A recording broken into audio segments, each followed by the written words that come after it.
Ceux qui ont regardé la Star Academy au début des années 2000 se souviennent forcément d'elle. Il faut dire qu'avec son look entre robe noire, chignon et éventail dans la main, Armande Altaï ne passait pas inaperçue.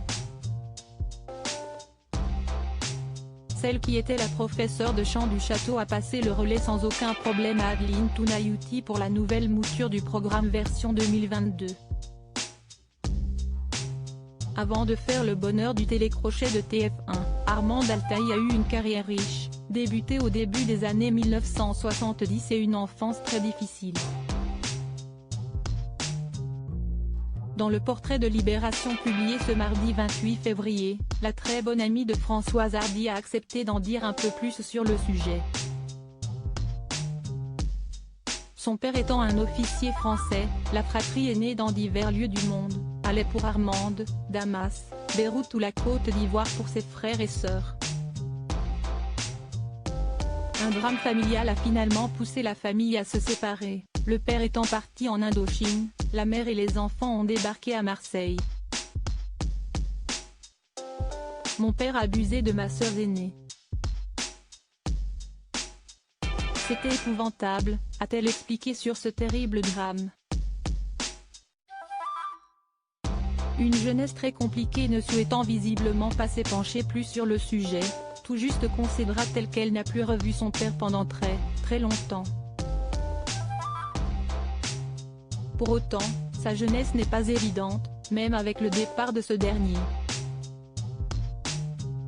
Sa mère, couturière, a élevé seule ses enfants. Elle nous chauffait avec des boîtes de lait Gigos, avec du gravier dedans et de l'alcool à brûler, ce n'était pas drôle du tout, a expliqué au quotidien celle qui a donné des cours de chant à Étienne Dao.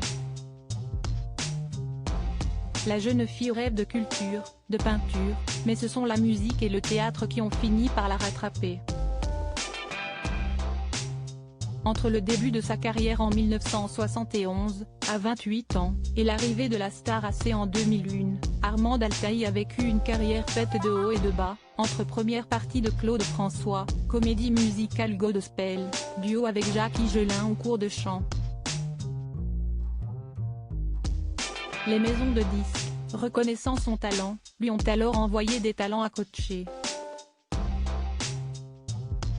Sa vocation était née.